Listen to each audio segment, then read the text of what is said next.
Allora, innanzitutto ringrazio la professoressa Greco per l'invito. Mi fa molto piacere essere qui oggi durante questo evento su un tema così attuale come appunto sono le vaccinazioni. Io sono un'antropologa culturale, mi occupo principalmente di antropologia medica e quindi il mio intervento di oggi, appunto, come lo annunciava la professoressa Greco, è sugli oggetti farmacologici, tra cui appunto anche i vaccini, no? Intesi come presidi di prevenzione. Intanto su cos'è l'antropologia medica, perché non sono sicura che tutti la conoscono come disciplina. L'antropologia medica è una specializzazione dell'antropologia culturale. Per dare, diciamo, una prima definizione un po' provvisoria, possiamo dire che è... Prego, prego. Buongiorno. È lo studio del versante socioculturale della salute e della malattia. Quindi salute e malattia non soltanto intesi come fenomeni biologici, ma come fenomeni certamente biologici, ma anche sociali, culturali, da analizzare appunto alla luce di fattori storico-sociali, ma è anche l'analisi delle risposte che derivano davanti alla malattia.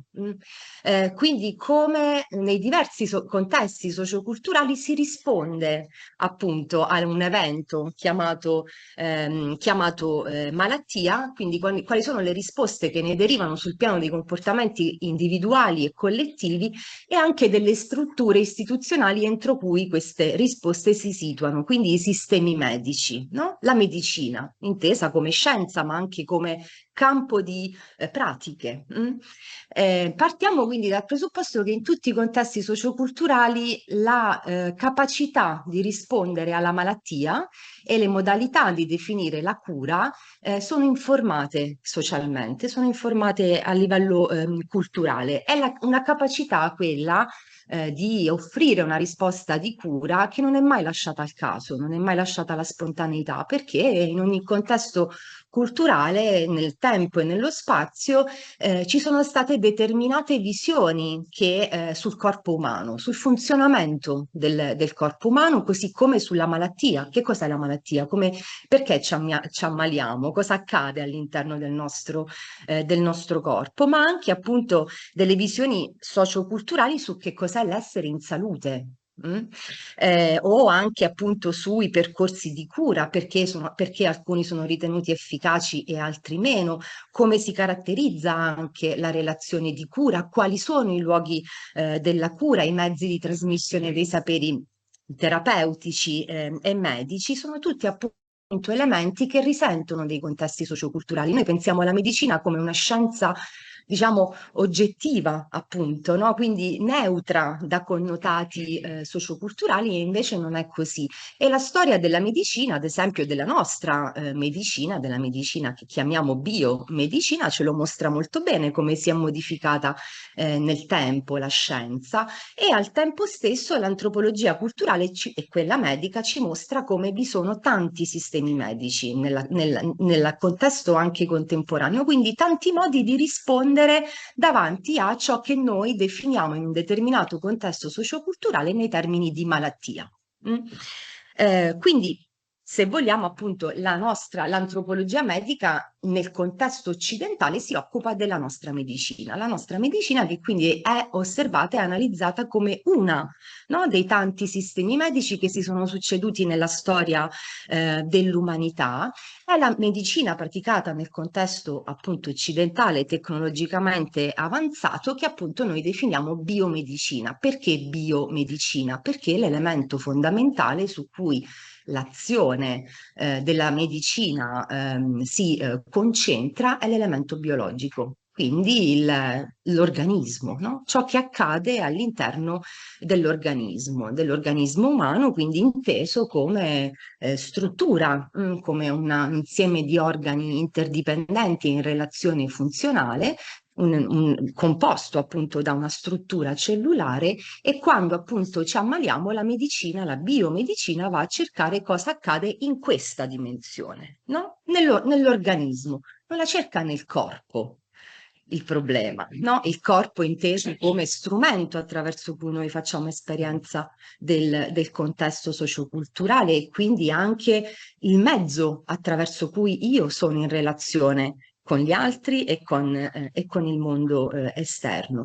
Va da sé dunque che la medicina si concentra sulla disease, no? Conosciamo questa distinzione tra disease, illness e sickness, no? Quindi la disease, quindi la definizione patologica, no? La condizione patologica oggettivata come un'alterazione dell'organismo piuttosto che sulla dimensione del vissuto della malattia. I medici banalmente quando andiamo in consultazione non è che ci chiedono come va nella tua vita relazionale, no? Ci chiedono cosa, non so, nell'anamnesi, quali sono i sintomi, no? E andiamo ad osservarli attraverso delle TAC, delle radiografie, cioè andiamo a vedere cosa sta accadendo dentro l'organismo. All'interno chiaramente di questa visione la terapia, e qui arriviamo al punto di oggi, è un intervento tecnico. Il fatto che si agisce sulla dimensione organica della condizione patologica e quindi appunto la cura si definisce nei termini di terapia, di intervento tecnico capace appunto di ristabilire uno stato di salute lavorando sulla dimensione prettamente organica della malattia, nell'organismo. Ora, all'interno di questa visione ampia, proviamo a collocare gli oggetti della cura, gli oggetti farmacologici, quindi sia i farmaci sia i vaccini intesi come presidi di prevenzione. Io sono andata a guardarmi le definizioni dei farmaci, no? Da parte della definizione dell'OMS e la definizione dell'AIFA. Per la definizione dell'OMS, il farmaco è qualunque sostanza usata allo scopo di modificare o studiare funzioni fisiologiche o stati patologici a beneficio di chi la riceve. L'AIFA ci definisce il farmaco come una sostanza o un'associazione di sostanze presentata come avente proprietà curative o profilattiche delle malattie umane. È composto da un principio attivo da cui dipende l'azione curativa e da uno o più componenti privi di capacità terapeutica chiamati eccipienti. Queste definizioni mostrano come il farmaco come oggetto in sé sia già portatore di appunto un'efficacia terapeutica, nel senso che la potenza, se vogliamo, curativa del farmaco, da questa definizione è insita nell'oggetto. Quindi, per esempio, appunto nel medicinale o nel vaccino. Da un punto di vista antropologico, tanto per cambiare, le cose sono molto più complicate. Perché sono più complicate? Perché da un punto di vista appunto della disciplina che pratico e che studio, il farmaco non è una sostanza che è efficace in sé. Ma è piuttosto una sostanza che viene percepita in una data comunità o in un momento storico preciso come efficace per contrastare e spesso risolvere ciò che in quello specifico contesto socioculturale è considerato come malattia. Che cosa significa? Significa che il farmaco per essere efficace deve essere ritenuto tale da chi lo assume, fondamentalmente. Quindi la loro efficacia non è riducibile alla natura biochimica, come invece ci diceva, no, la definizione dell'AIFA, e le trasformazioni appunto che riesce a determinare il farmaco non sono separabili dai contesti socioculturali, dai significati, dalle pratiche di cura che rendono possibile la loro efficacia. Quindi appunto il farmaco per essere ritenuto, per essere efficace deve essere ritenuto come un oggetto riconosciuto come un oggetto culturalmente e socialmente definito come un oggetto che ha il potere di guarigione o di protezione. Questo noi lo vediamo molto banalmente quando inseriamo il farmaco all'interno della relazione clinica. Chiaramente quando il farmaco e anche la prescrizione stessa, no, la prescrizione medica, è un momento fondamentale della relazione clinica. Perché? Perché rende proprio tangibile, in un certo senso, condensa, se vogliamo, la relazione terapeutica. È proprio un atto simbolico attraverso cui la medicina, la nostra, quindi la biomedicina, e chi la pratica, per cui il professionista, la professionista che abbiamo davanti, si mette a disposizione della persona che avanza una richiesta di cura, e che dunque riconosce anche la malattia e la sofferenza che la persona le sta portando. Io mi sono occupata per molto tempo di dolore cronico, soprattutto di malattie chiamate invisibili o invisibilizzate, quali fibromialgia, endometriosi, vulvodinia, e forme di dolore cronico, diciamo, non spiegate del tutto dalla visione biomedica. E la relazione clinica e la prescrizione dei farmaci per le pazienti che io ho ascoltato assumeva un ruolo fondamentale. Perché? Perché veniva riconosciuto uno stato di sofferenza che altrimenti non viene normalmente riconosciuto. Il fatto che il farmaco assuma una valenza simbolica all'interno della relazione clinica non significa automaticamente che esso sia efficace. Perché? Perché il farmaco di nuovo acquisisce efficacia qualora, diciamo, inserito all'interno di un contesto in cui è possibile la costruzione della sua efficacia. Mm. Se pensiamo di nuovo alla relazione clinica, vediamo che i farmaci sono oggetti carichi di un potere curativo quando, ad esempio, le indicazioni mediche coinvolgono totalmente a livello cognitivo ed emotivo la paziente o il paziente. Cioè quando la costruzione, no, della malattia, quando le visioni sulla malattia, su ciò che sta accadendo, alla paziente al paziente, quindi ciò che sta causando la malattia, queste costruzioni sono in dialogo tra loro. Cioè se il professionista e la paziente sono d'accordo su ciò che sta accadendo, in un certo senso. Se c'è questa comune cornice, no, culturale entro cui la malattia e la cura si situano, allora le azioni, le procedure mediche e anche gli oggetti impiegati, tra cui il farmaco, diventano efficaci. E quindi c'è quella che è, diciamo, un'aderenza alle indicazioni biomediche. Anzi, il farmaco attiva anche un'attesa psichica di guarigione, nel senso che appunto crediamo che questo farmaco è efficace proprio perché banalmente io e questo specialista siamo d'accordo su ciò che sta accadendo. Ma nel momento in cui io non concordo con la visione dello specialista, nel momento in cui la mia visione di ciò che sta accadendo al mio corpo non combacia e non è in dialogo con quella dello specialista, e quando le mie aspettative di cura, i miei bisogni di cura non sono appunto in dialogo con quelli con quello che appunto il professionista mi propone, ecco che il farmaco comincia a perdere di efficacia, perché non viene riconosciuto come un oggetto che appunto ha il potere di guarigione. I farmaci perdono anche di efficacia alla luce di elementi come i timori che i pazienti possono avere nei confronti dell'assunzione, no? La paura, quindi il timore, ma anche gli effetti collaterali e l'impatto che questi farmaci possono avere nella quotidianità. Paradossalmente, lo stesso farmaco, però, che perde di efficacia nella relazione clinica, la riacquista quando il paziente, la paziente gestisce in maniera autonoma la cura.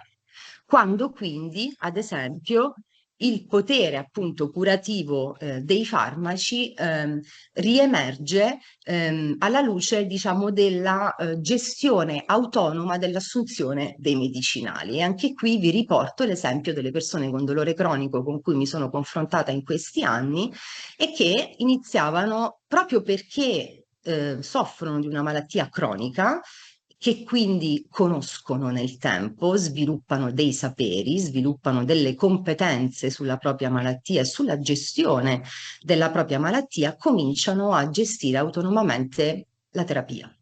Quindi diminuzione o aumento dei dosaggi, ad esempio nei dosaggi delle sostanze, interruzione di farmaci, sostituzione di farmaci, integrazione con altri medicinali, tutto questo al di fuori delle indicazioni biomediche. Paradossalmente questi farmaci che appunto prescritti in un certo modo perdono di efficacia, quando gestiti in autonomia la riacquistano.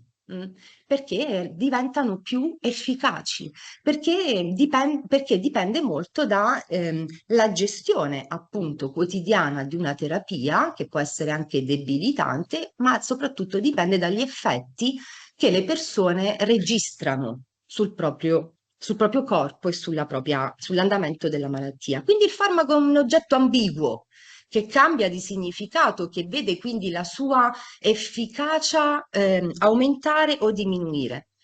Ma il farmaco è un oggetto ambiguo, o comunque gli oggetti farmacologici sono degli oggetti ambigui anche in un altro senso, perché spesso il loro utilizzo, il loro consumo si fa imprevisto. Pensiamo ad esempio alle sostanze farmacologiche che escono dai circuiti della biomedicina. Io qui vi riporto l'esempio purtroppo più evidente di ciò che sta accadendo dal 2010 in poi negli Stati Uniti ed è arrivato anche in Europa, cioè l'utilizzo, il consumo del fentanyl. Sappiamo appunto che il fentanyl è un oppioide sintetico con proprietà narcotiche e analgesiche, fa parte appunto della classe farmacologica degli analgesici oppioidi, utilizzato per il trattamento del dolore, ma il suo consumo dal 2010 in poi, torno a dire negli Stati Uniti, è letteralmente uscito dai circuiti della biomedicina ed è divenuta appunto una sostanza consumata, prodotta e consumata illecitamente, ottenuta dunque al di fuori di quella che è la prescrizione medica o comunque l'utilizzo biomedico che si fa della sostanza. Quindi l'oggetto farmacologico, in questo caso il fentanyl, cambia di significato, diventa un oggetto cangiante perché non è più connesso a un'efficacia terapeutica, ma viene appunto utilizzato in altri contesti. Negli Stati Uniti sappiamo che questo consumo appunto imprevisto del fentanyl è diventato appunto una delle principali cause di decessi per overdose, causata da prescrizioni fraudolente, distribuzioni non autorizzate, commercio clandestino, deep web e produzione nei laboratori clandestini al di fuori delle industrie farmaceutiche regolamentate. Quindi l'uso, diciamo, come dire, il significato diverso che assume il fentanyl, perché svincolandosi appunto dalla cura del dolore, questo farmaco viene venduto e scambiato all'interno di reti clandestine, cambia l'immaginario connesso alla sostanza farmacologica e cambia anche il suo consumo, perde dunque la sua efficacia terapeutica perché non è più utilizzato per questo scopo. Ma un altro elemento molto interessante, appunto, se prendiamo appunto l'esempio del fentanyl, è che il fentanyl a un certo punto ha perso la sua efficacia terapeutica, ma ha acquisito una efficacia sociale. Io adesso non so se voi ricordate lo scorso anno, proprio lì, anche durante, diciamo, gli anni precedenti della sua campagna elettorale, Donald Trump ha posto il fentanyl al centro di una serie di discorsi pubblici e politici. Perché? Proprio perché il fentanyl viene prodotto nei laboratori appunto clandestini in Messico, nel discorso, diciamo, nella retorica di Trump, utilizzando appunto la sostanza prodotta in Cina e poi appunto diffusa negli Stati Uniti attraverso appunto il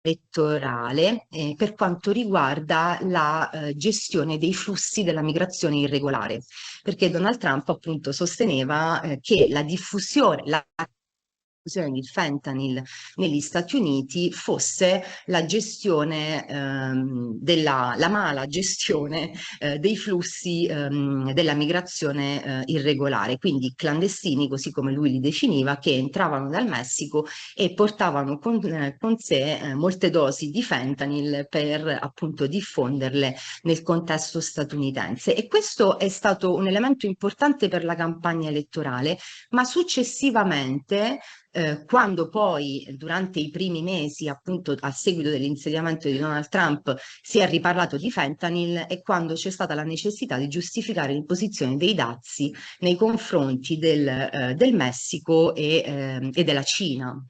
E anche lì il fentanyl è diventato un elemento fondamentale per giustificare una serie di discorsi pubblici e politici. Quindi in quel caso la sostanza farmacologica perde di appunto efficacia terapeutica, ma acquisisce una efficacia sociale. Lo stesso, chiaramente tutte queste cose possiamo dirle per quanto riguarda i presidi di prevenzione. Anche il vaccino può assumere o perdere efficacia se inserito all'interno della relazione terapeutica. Perché banalmente se non mi fido dello specialista che mi consiglia appunto di vaccinarmi, potrei non vaccinarmi, cioè la costruzione dell'efficacia del presidio di prevenzione appunto rientra nei discorsi che abbiamo fatto finora quando inseriti all'interno appunto della relazione clinica. La gestione autonoma del vaccino no, naturalmente non può essere, no, questo discorso non può essere, non può essere fatto, però possiamo riprendere il discorso dell'efficacia sociale del presidio di prevenzione, o perlomeno quanto i presidi di prevenzione cambino di significato se inseriti all'interno di contesti socioculturali specifici.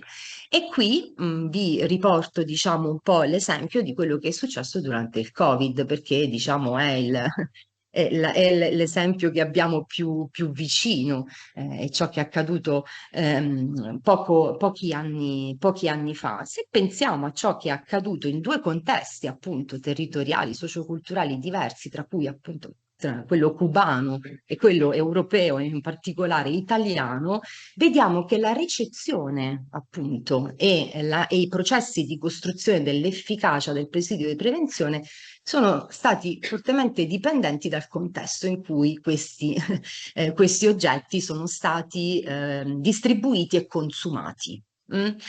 Allora, se pensiamo al contesto cubano, siamo appunto in un contesto in cui la biotecnologia nazionale che ha condotto appunto alla produzione di un vaccino nazionale, quindi il Soberana, è stato un elemento fondamentale nelle campagne di vaccinazione. A Cuba c'è stata un'altissima adesione alla campagna di vaccinazione, nonostante non ci fosse l'obbligo vaccinale, no? Quindi per quale ragione ha funzionato così tanto?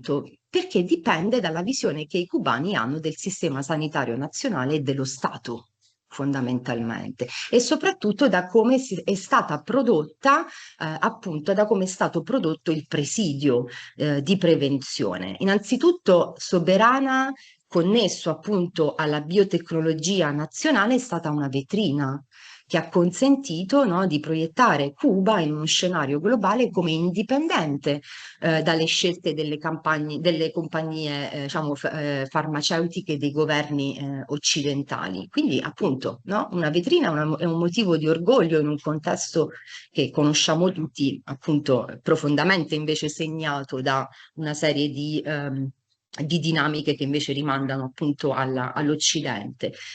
Ed è stato soprattutto comunicato a livello appunto di comunicazione. Noi oggi parliamo anche di questo, di come lo comunichiamo, no? La necessità di vaccinarsi. È stato comunicato la campagna vaccinale, e quindi anche riconosciuto il vaccino come un mezzo di protezione della collettività, cioè un elemento capace di livellare le disuguaglianze sociali, perché tutti potevano vaccinarsi. Ma soprattutto questo si basa su, come vi dicevo poco fa, sulla visione della salute pubblica come pilastro della cultura socialista, il che determina anche una grande fiducia nei confronti del sistema sanitario nazionale e dello Stato. Questo discorso non possiamo farlo se pensiamo al contesto italiano, no? Il contesto storico, voglio dire, era lo stesso, il problema era quello lì, il presidio di prevenzione era, diciamo, il mezzo terapeutico era quello lì, ma ci ricordiamo bene i movimenti che ci sono stati appunto in opposizione sia all'obbligo vaccinale sia a misure adottate, quali ad esempio il Green Pass, no? E se ragioniamo su ciò che è accaduto, se ci ricordiamo, diciamo, ciò che è accaduto, prendiamo l'esempio italiano durante il 2020, a partire dal 2021, innanzitutto c'è stata una negazione, no? Anche una contestazione del potere salvifico della scienza e della medicina. Le persone non si sono più fidate della scienza e della medicina, ma soprattutto non si sono, questa mancanza di fiducia era connessa all'interno, era diciamo inserita all'interno di un contesto in cui si è sempre più affievolito la fiducia nei confronti dello Stato e dei governi.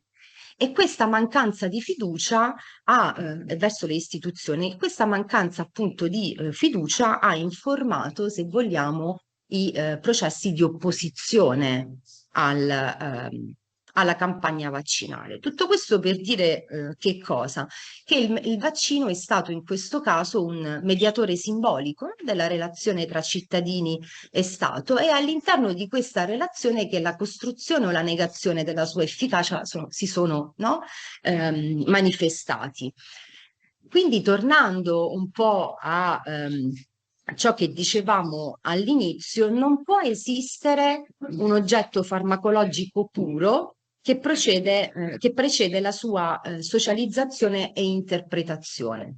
I preparati biologici, così come gli oggetti farmacologici o i medicinali, quindi sono sempre costruiti socialmente, cioè sono modellati da concezioni, da credenze, da aspettative, da interazioni sociali che appunto animano i diversi contesti socioculturali entro cui questi oggetti circolano. E quindi, tornando a quello che dicevamo prima, la loro efficacia non è connessa alla natura, strettamente alla natura biochimica delle sostanze e un oggetto farmacologico è efficace perché è ritenuto tale all'interno del contesto in cui esso circola e viene consumato. L'ambiguità, la densità, la materialità anche no? Dei farmaci e tutti questi elementi che abbiamo visto finora ci rimandano, e vado a concludere, ci rimandano a quella che è, diciamo, la caratteristica primordiale appunto delle sostanze farmacologiche, quindi a questo lemma, no? Pharmacon, cioè una sostanza che è rimedio, certamente, ma è al tempo stesso veleno, non sempre caratterizzata da proprietà terapeutiche, che cambia significato alla luce delle mediazioni sociali e delle negoziazioni politiche che lo caratterizzano, dei circuiti, dei contesti e delle reti di relazioni in cui questo oggetto è inserito, e infine alla luce dei diversi regimi di valore e dei significati che gli individui finiscono per dare a questa stessa sostanza. E io vi ringrazio molto per l'attenzione e ringrazio ancora Francesca Greco per l'invito.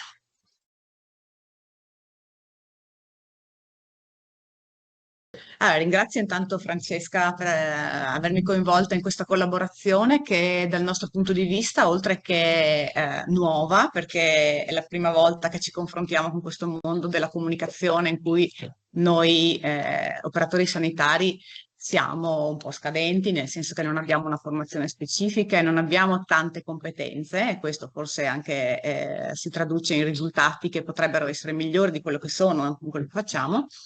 E da questa collaborazione io stessa ho imparato molto perché è molto interessante come la professoressa ha guidato gli studenti nello sviluppo dei loro lavori e quindi un'esperienza molto positiva. Oggi ripeto un po' quello che agli studenti ho già comunicato. Io sono direttore della struttura di igiene e sanità pubblica del Dipartimento di Prevenzione dell'azienda sanitaria universitaria Friuli Centrale e tra i compiti di cui si occupa la mia struttura c'è appunto quello della profilassi, della prevenzione delle malattie infettive anche tramite le vaccinazioni. vaccinazioni che sono diciamo, un compito complicato da promuovere e che la comunicazione su questo tema è particolarmente complicata per i motivi che adesso vi spiego. Innanzitutto una breve premessa di quello che sono i vaccini proprio dal punto di vista biologico, no? Ecco, parlavamo prima del significato biologico e del significato su altri piani. Ma sostanzialmente i vaccini sono dei preparati biologici che sono di diverso tipo. Tutti dal Covid abbiamo imparato che esistono dei vaccini a mRNA, no? Che è questo che fa un po' paura come termine, come tecnologia nuova, così, però ci sono tante altre tecnologie che hanno portato allo sviluppo di vaccini. Ci sono vaccini che sono dei microrganismi uccisi o attenuati, ci sono dei pezzi di microrganismo lavorati in maniera particolare per essere utilizzati come vaccini, ci sono delle proteine sviluppate con tecniche modernissime di ingegneria genetica, insomma ci sono tante tipologie di vaccino, ma tutte sono accomunate dal fatto di essere dei preparati biologici che funzionano in che maniera?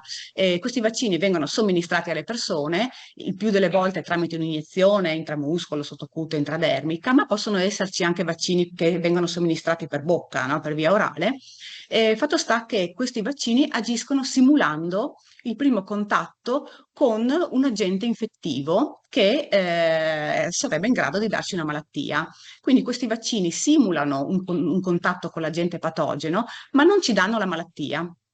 Non danno la malattia, ma fanno sì che il nostro organismo sviluppi quelle difese che poi nel momento in cui dovessimo entrare in contatto con il vero microrganismo patogeno, scattano in funzione e ci proteggono velocemente, sfruttando quella che viene chiamata memoria immunologica. Cioè una volta che il nostro organismo sviluppa una difesa per qualche cosa, si ricorda di quel tipo di microrganismo o di antigene con cui è entrato in contatto e quando lo rivede velocemente scatta in azione.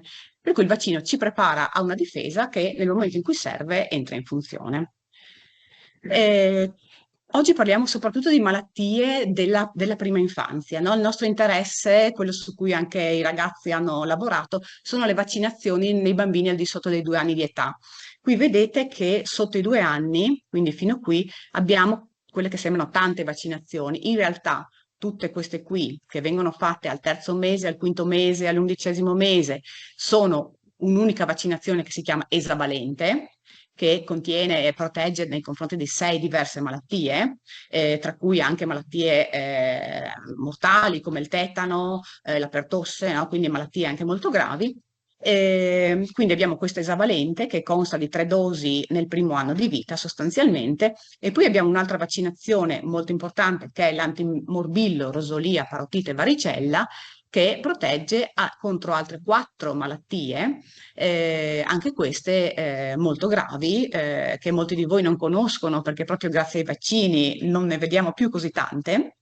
Ma ad esempio il morbillo è una malattia molto grave, molto infettiva, molto infettante e che appunto per cui abbiamo una protezione che è efficace. Queste di cui vi ho parlato, esavalente e antimorbillo, rosolia, parotite, sono le cosiddette vaccinazioni obbligatorie. Cosa significa? Che non siamo obbligati, nel senso che ci viene qualcuno con il fucile a farci vaccinare. Però se il bambino non ha fatto queste vaccinazioni nei tempi previsti, non può accedere alla frequenza scolastica. Quindi fino a che accede all'asilo nido o alla scuola dell'infanzia, il bambino in teoria non potrebbe essere ammesso alla frequenza se non ha fatto queste vaccinazioni. Poi in realtà può andare comunque alla scuola primaria, scuole elementari e successive, ci sarebbe da pagare nel caso una sanzione. Però ecco, fino ai 6 anni il bambino non potrebbe frequentare scuola, quindi si chiamano vaccinazioni dell'obbligo per questo motivo.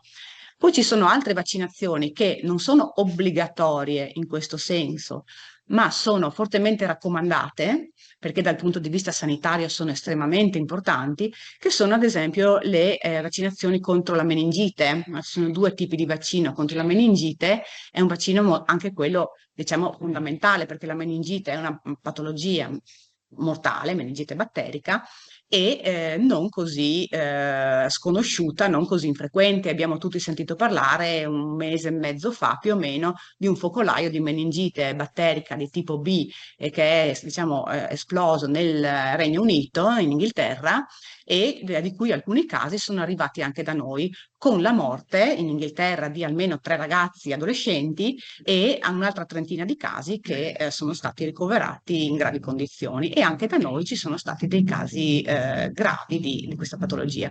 Per cui queste vaccinazioni non sono obbligatorie, necessarie per andare a scuola, ma sono ovviamente, sarebbero fondamentali anche queste da fare nei bambini. Okay. Le vaccinazioni, questo è un articolo che è uscito l'anno scorso su The Lancet, che è una delle nostre più prestigiose riviste scientifiche appunto in ambito medico. Vaccinazioni salvano vite, nel senso che negli ultimi 50 anni è assodato che le campagne vaccinali, per lo più quelle pediatriche, hanno salvato 150 milioni di vite. Ecco, non c'è intervento medico che in 50 anni abbia portato a un beneficio così grande in termini di vite salvate. Per cui è evidente che le vaccinazioni danno un beneficio enorme, e vedete qui ad esempio questa fascia gialla che è il maggior numero di vite salvate. Questo beneficio così grande è attribuibile alla vaccinazione contro il morbillo, di cui vi parlavo prima. Per cui queste vaccinazioni hanno un impatto enorme in termini proprio di sanità pubblica per questo motivo. Avrete sicuramente sentito parlare di coperture vaccinali, no? Poi anche i ragazzi nello sviluppare i loro lavori hanno acquisito una certa familiarità con questo termine.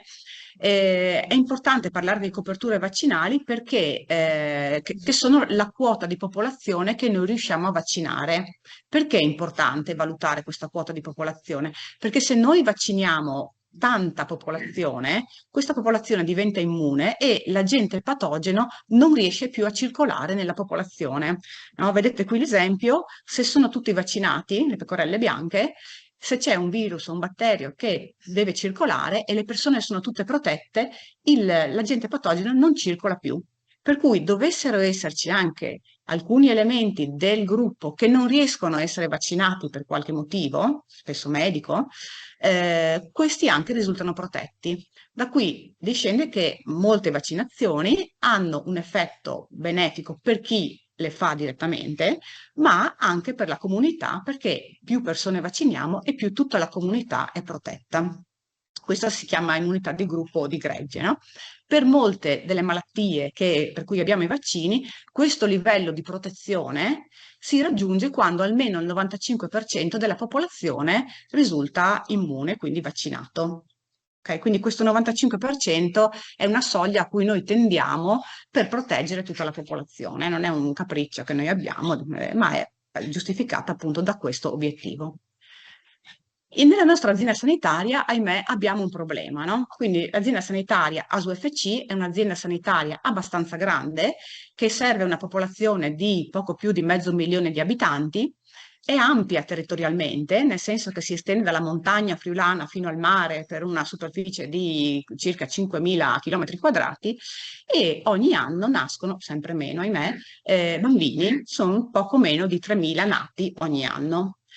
Cosa succede? Che al di sotto dei 2 anni di età le nostre coperture vaccinali sono inferiori a quella soglia che vi dicevo poco fa, del 95%.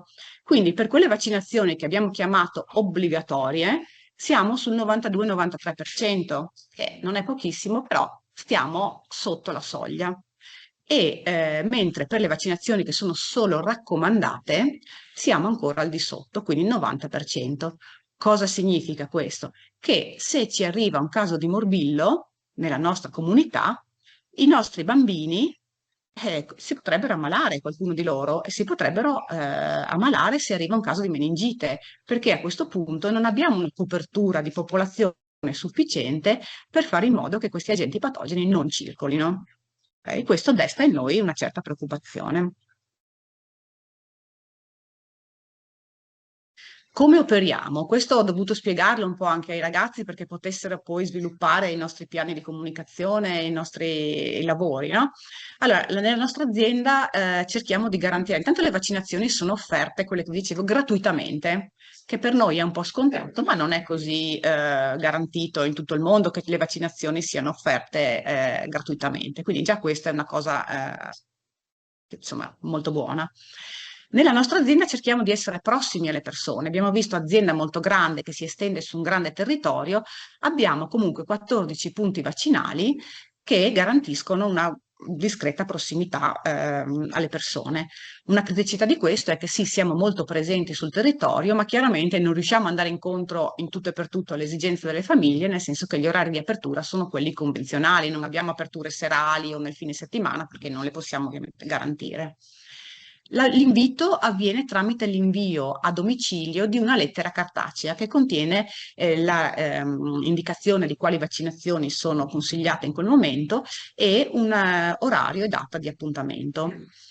Un problema con questo modo di invito è che talvolta le poste, ahimè, perdono queste comunicazioni o non le consegnano, non le recapitano in maniera sufficientemente tempestiva perché le persone possano arrivare. Pensate, nasce un bambino, noi a 2 mesi qualcosa cominciamo a invitarli per le vaccinazioni, ma se le lettere arrivano con un mese di ritardo, siamo già parecchio in ritardo, no?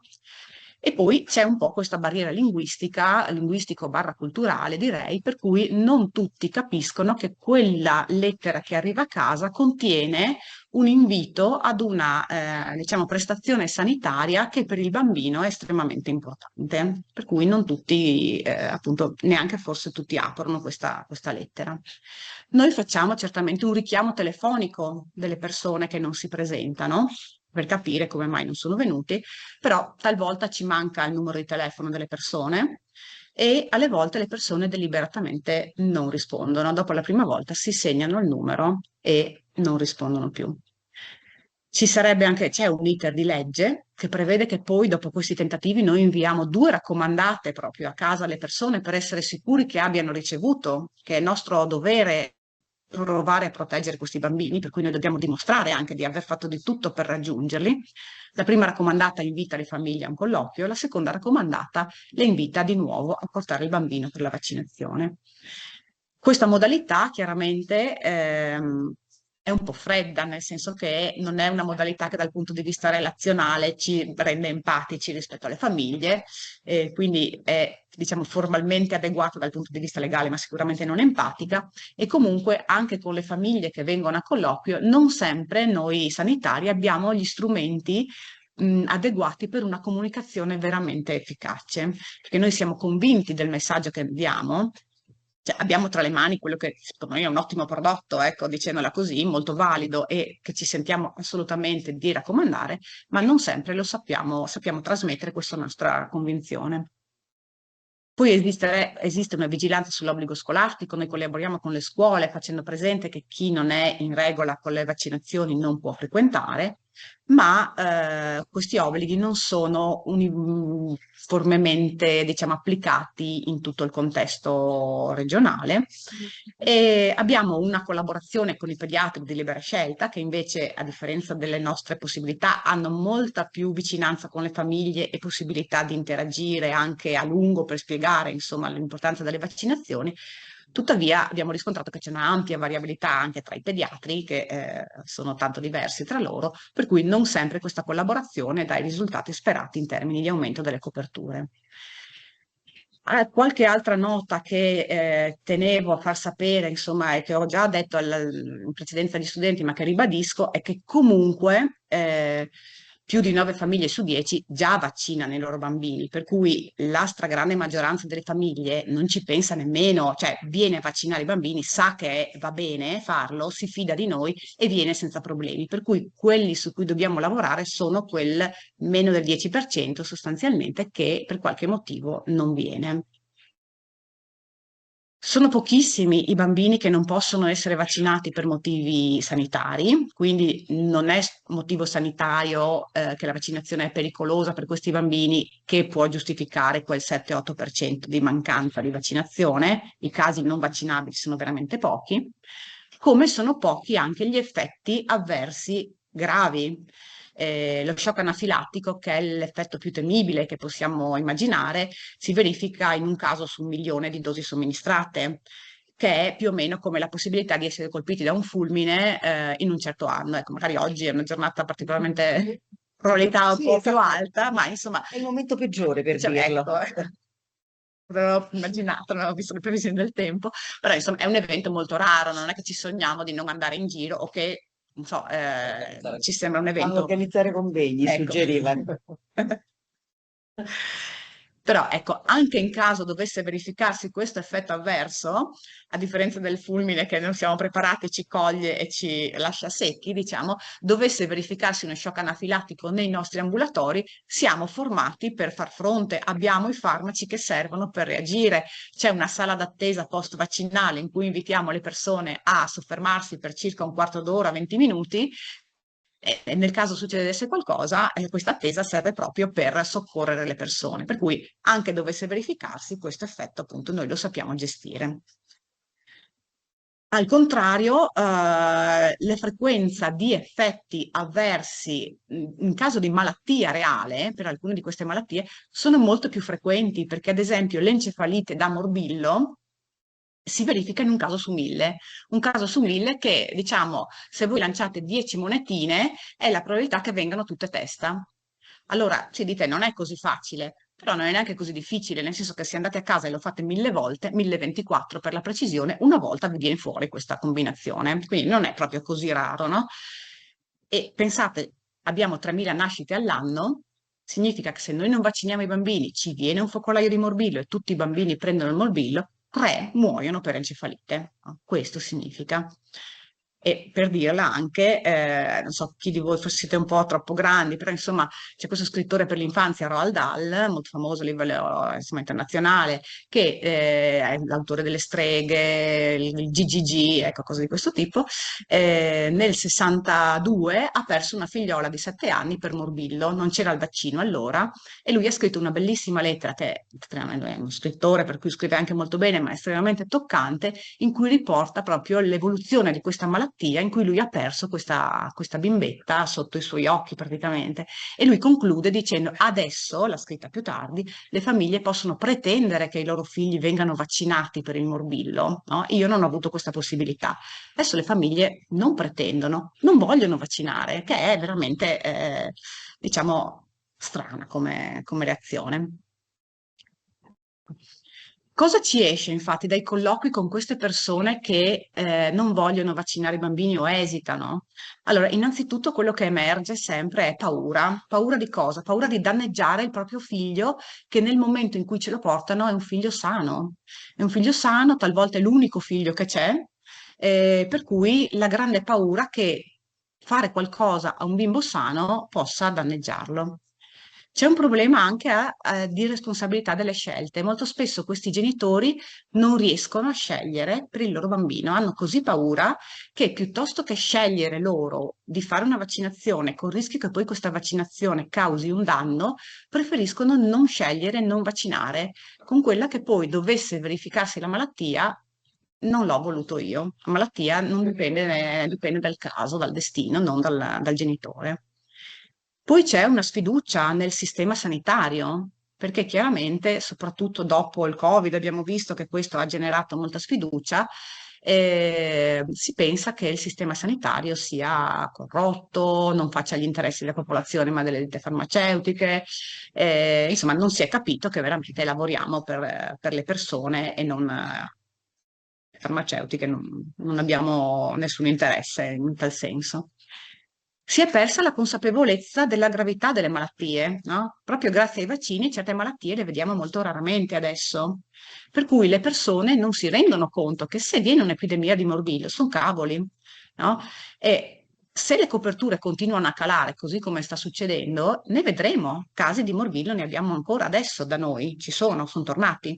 E negli Stati Uniti, dove questo trend, no, per la politica che abbiamo visto anche di Trump, le vaccinazioni stanno calando, l'anno scorso, dopo anni che non c'erano casi di morbillo, hanno avuto 3.000 casi di morbillo e quest'anno, già nei primi 4 mesi, ne hanno avuti quasi 2.000. Per cui è una cosa che sta esplodendo, una malattia molto contagiosa, no? Ecco, che un caso di malattia ne infetta mediamente 17-18 persone, per cui cosa veramente contagiosa. Ma non c'è più questa consapevolezza, non siamo più abituati a vedere queste malattie, non ci fanno più paura. E poi le persone purtroppo non sempre si informano nei canali istituzionali, forse perché non sono tanto appealing, non lo so, ma utilizzano delle fonti che più che di informazione sono di disinformazione e che portano a rinforzare appunto sentimenti, diciamo, irrazionali e disinformati. Altre caratteristiche di queste famiglie che stiamo definendo adempienti o di popolazioni che sono difficili da raggiungere, alcune tipologie di persone sono caratterizzate dalla volontà di essere liberi di scegliere, cioè non vogliono l'obbligo vaccinale, non piace come definizione, per cui loro vogliono sentirsi liberi di scegliere per i propri figli. Alcuni di questi vogliono degli stili di vita naturali o alternativi, dove il vaccino viene percepito come non naturale, mentre magari all'automobile non si rinuncia, oppure al tatuaggio non si rinuncia, o ad altri farmaci di altro tipo farmaci appunto per dimagrire, cose di questo tipo, o il fentanyl, non si rinuncia, no? Non è naturale lo stesso, però il vaccino è non naturale e non si prende. Poi ci sono ideologie francamente contrarie al sistema, no? Quindi me lo dice l'istituzione e io per partito preso sono contrario, e sono i famosi no vax, no mask, no tutto. E poi ci sono delle fasce di popolazione sempre più ampie nel nostro contesto adesso, che hanno una diversità culturale o linguistica dalla nostra, per cui ci sono barriere sia linguistiche, qui abbiamo i mediatori che ringrazio per essere presenti a questa giornata, barriere proprio linguistiche pure, ma anche culturali, no? Non in tutte le culture, ci sono culture molto sensibili alla vaccinazione, magari di persone provenienti da paesi dove vaccini non ce n'è e hanno voglia di vaccinare, per cui quando noi la proponiamo accettano subito, ma altre culture dove la vaccinazione non è una priorità e dove anche magari il significato, il valore della vita è diverso dal nostro, e se muore un bambino per malattia è quasi normale, no? Per cui ci sono proprio difficoltà anche proprio di cultura. E poi ci sono interessi economici. Molto spesso chi non vaccina è vittima anche di persone che se ne approfittano e vendono altri prodotti, no? Quindi ci sono, non so, questi sono tratti da chat reali, no? Quindi persone che dicono come posso, diciamo, disintossicare mio figlio che per sbaglio, per errore l'ho fatto vaccinare. E ci sono tutta una serie di venditori, diciamo, di tecniche che sì, Dio solo sa cosa ci fanno per disintossicare questi ragazzini, questi bambini, a prezzo, immagino, tutt'altro che conveniente. Come pure degli asili, non asili, che accolgono questi bambini non vaccinati contro appunto quello che è la legge dell'obbligo, anche questi a caro prezzo, no? Per cui queste famiglie purtroppo, credendo di fare la cosa giusta, si fanno però anche in un certo senso agganciare da questi canali paralleli. Ecco. Questo un po' per dirvi che per noi la comunicazione è molto difficile sui vaccini, no? Per tutti questi elementi. I vaccini sono comunque considerati anche a livello politico un tema divisivo, per cui spesso si preferisce non parlarne, perché comunque è un tema che o è un tema sfruttato a livello politico, no? O è un tema di cui non si parla tanto perché comunque divide.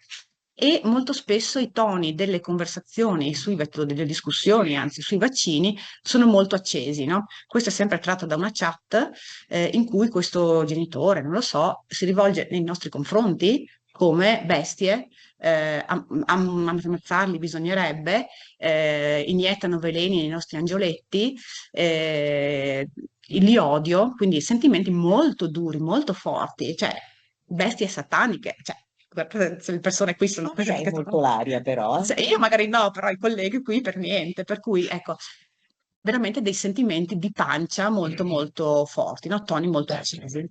Per cui da qui la sfida, no? Che abbiamo messo in piedi quest'anno, sviluppare appunto un piano di comunicazione e uno spot che uno raggiungano le platea più ampia possibile, che magari noi come finora non siamo riusciti a raggiungere per i nostri canali, che faccia leva sui sentimenti positivi delle persone e non sulla discussione, sullo scontro, quindi che faccia leva appunto su quello che c'è di positivo nelle persone e che sia affidata appunto a persone competenti che sono formate per questo e hanno tutte le competenze, per cui mi piaceva questa motto di Liu Xiang, che era un ostacolista, medaglia d'oro olimpica negli anni 2000, che appunto diceva le sfide sono fatte per essere raccolte e vinte poi sostanzialmente, quindi ringrazio la professoressa Greco che questa sfida l'ha accolta con i suoi studenti e vediamo dopo se l'hanno anche vinta.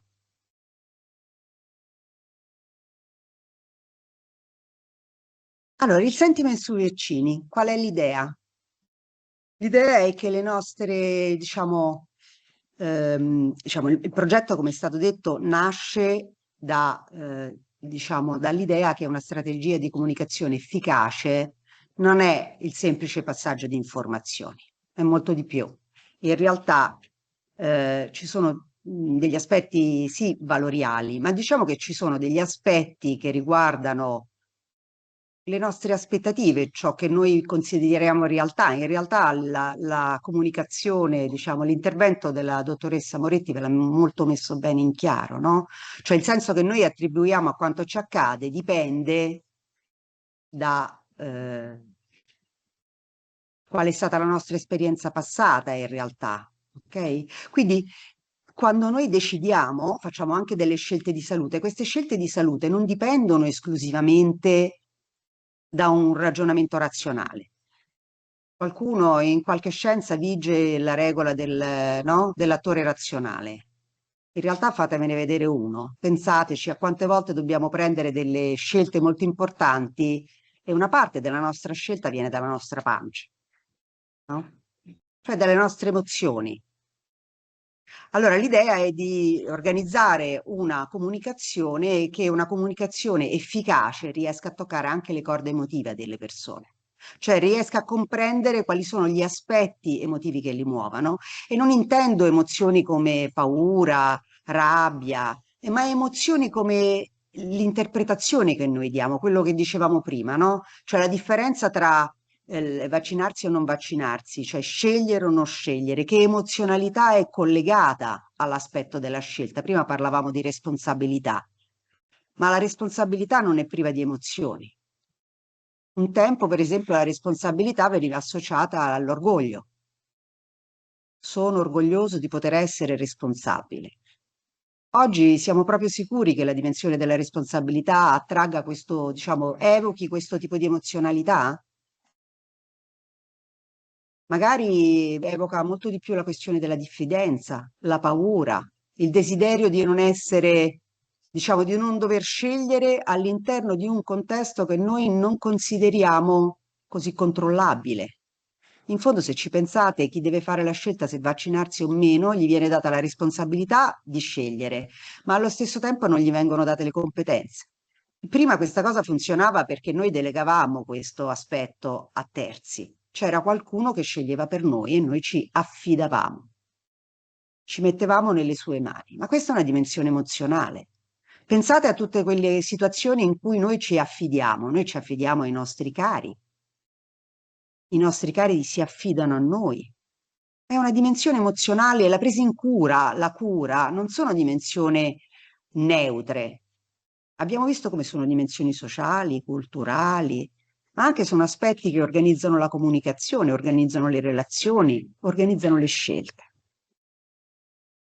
E quindi abbiamo già detto che abbiamo fatto questo progetto, c'è una challenge, gli studenti hanno sia prodotto dei piani di comunicazione che adesso presenteranno, ma anche delle comunicazioni pubblicitarie di tipo sociale. Sono stati, devo dire, dal mio punto di vista, bravissimi. Hanno raccolto ben 158 interviste, non sono poche. E diciamo l'idea è di utilizzare le nuove tecniche di computational sociology sostanzialmente, cioè tecniche computazionali per l'estrazione di informazioni. Cioè quando loro hanno raccolto 158 interviste, noi abbiamo circa 300.000 dati. Quello che ci interessa è di estrarre delle regolarità da questi dati grazie a tecniche di tipo statistico basate sul Natural Language Processing. Ma per fare che cosa? Per individuare quegli elementi che dicevamo, cioè ci sono aspetti simbolici che organizzano le nostre scelte. Allora, qual è l'idea? Beh, l'idea è che ognuno di noi è allo stesso tempo unico e irripetibile, ma anche sociale, altrimenti non ci potremo comprendere. Parliamo e usiamo lo stesso linguaggio, lo condividiamo, ci capiamo tra di noi. E quindi, come ci ha detto giustamente Freud più di 120 anni fa, il nostro pensiero non è esclusivamente conscio. Una parte del nostro pensiero sfugge al nostro controllo, alla nostra consapevolezza. Se mettiamo insieme questi due aspetti, il fatto che siamo tutti quanti allo stesso tempo unici e ripetibili, ma anche sociali, e che pensiamo, ma allo stesso tempo abbiamo una parte del nostro pensiero che non è inconscio, quello che andiamo a guardare attraverso le tecniche di tipo computazionale sono in realtà quegli aspetti sociali, inconsci, che però organizzano l'immunità di gregge. Quindi la questione qual è? Sono rappresentative le 158 interviste? No, ovviamente no, però derivano da una cultura e come vedrete i temi di cui diciamo, che sono stati trattati nella prima parte della conferenza emergono nelle interviste. Perché? Perché è proprio questo, cioè noi condividiamo un modo di dare senso alle cose, compresi i vaccini. Siamo dentro una cultura, diceva la dottoressa Moretti. Il modo con cui noi interpretiamo, diamo senso ai vaccini è una dimensione storica, culturale, sociale, condivisa. È chiaro che ognuno di noi poi ha delle variabilità, ma in questo caso noi quando facciamo dei piani di comunicazione non siamo interessati alle variabilità, siamo interessati alle specificità. Le specificità però sociali, comune, condivise, perché se devo organizzare un piano di comunicazione o ne faccio, come erano, 3.000 bambini nuovi o 3.000 piani di comunicazione l'anno per 3.000 coppie differenti oppure mi devo organizzare in maniera diversa. Quindi, questo giusto per commentare, con uno studio portato avanti col Santa Lucia di Roma abbiamo visto che per esempio c'è il 68% di correlazione tra struttura cerebrale, funzionamento psichico e linguaggio utilizzato. Noi che cosa facciamo? L'idea è ciò che pensiamo organizza non solo ciò che facciamo, ma ciò che diciamo e ciò che sentiamo.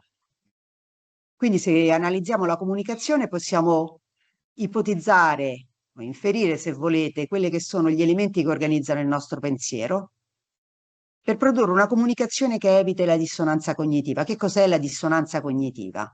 È un meccanismo che si attiva nel momento in cui io ascolto un messaggio dissonante rispetto a ciò che penso. Quando sono venuta a partecipare alla conferenza della dottoressa Valent, ho utilizzato un esempio che è abbastanza classico. Qualcuno di voi fuma? Che c'è scritto sul pacchetto delle sigarette? Ma qual è l'immagine specifica sul suo pacchetto oggi?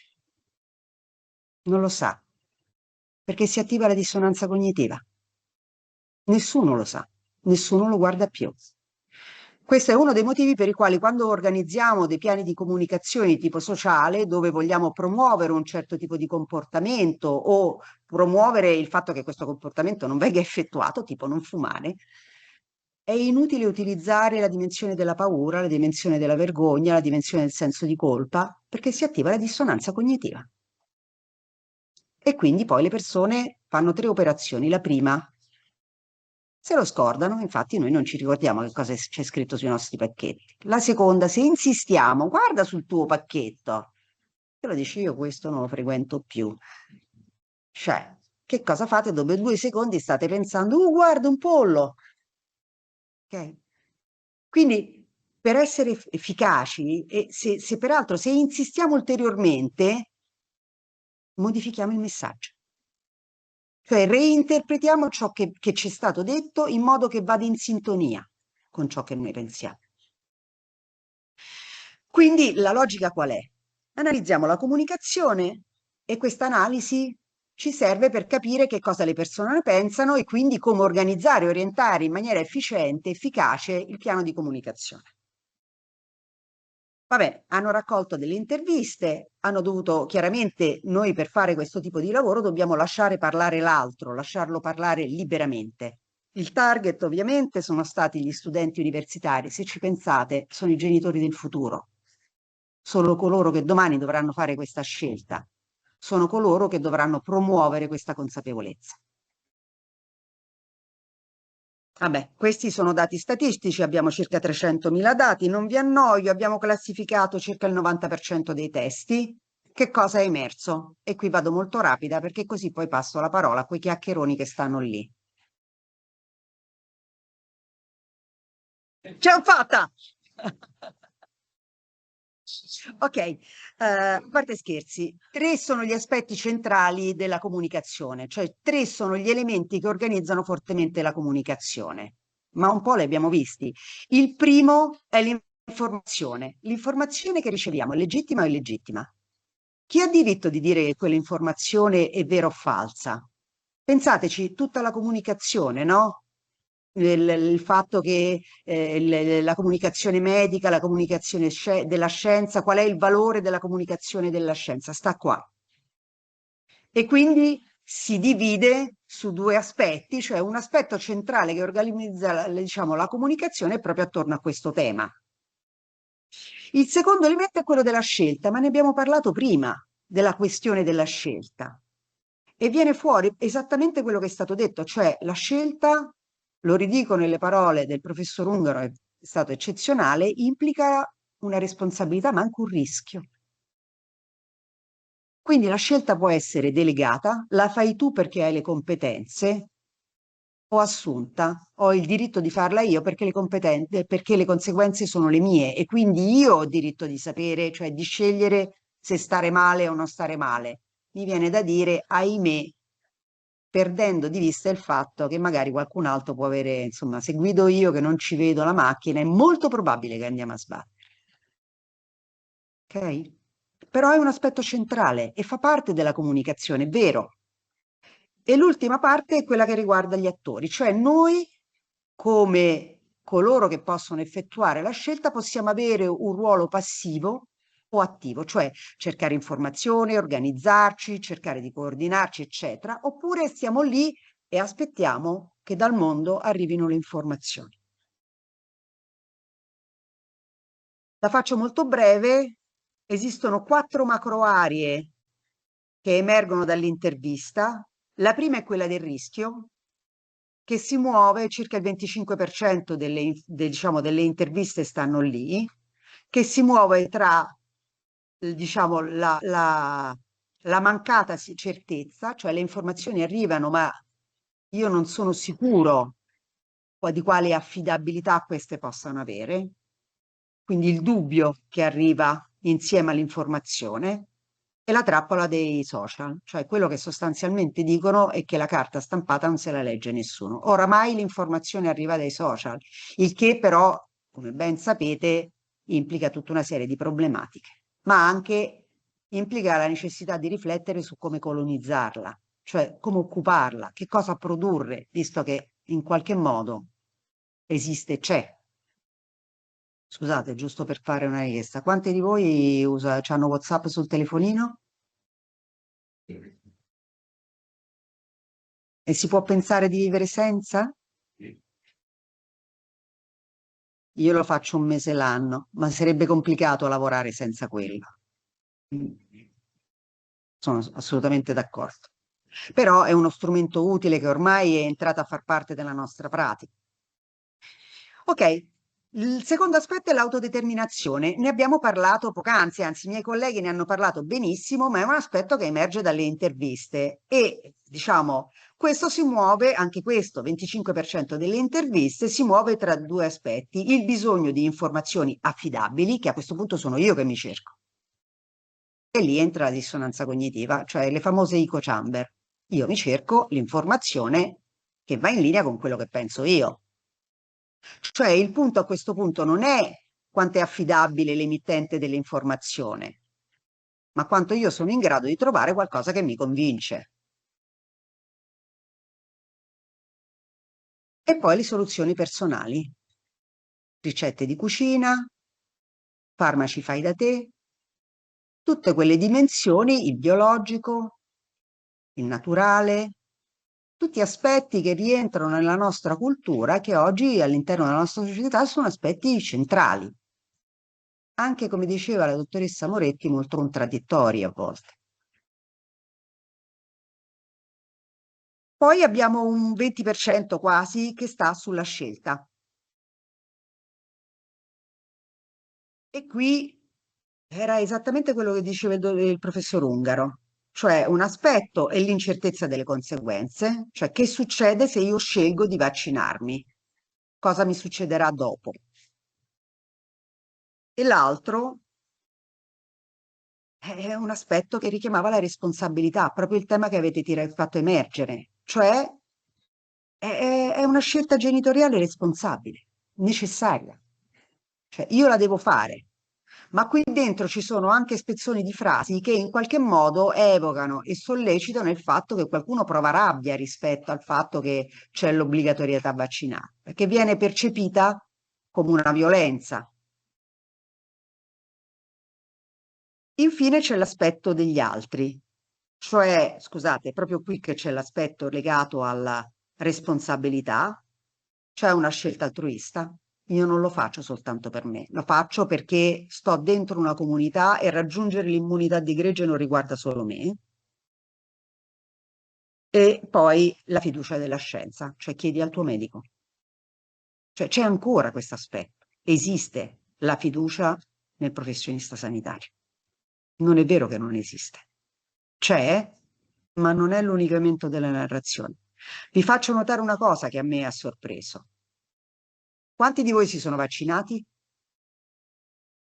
Diciamo tutti? Facciamo così, indicativamente tutti. Eppure nelle interviste non c'è una parola riguardo alla propria esperienza. E forse questo è un aspetto importante e interessante da tenere in considerazione.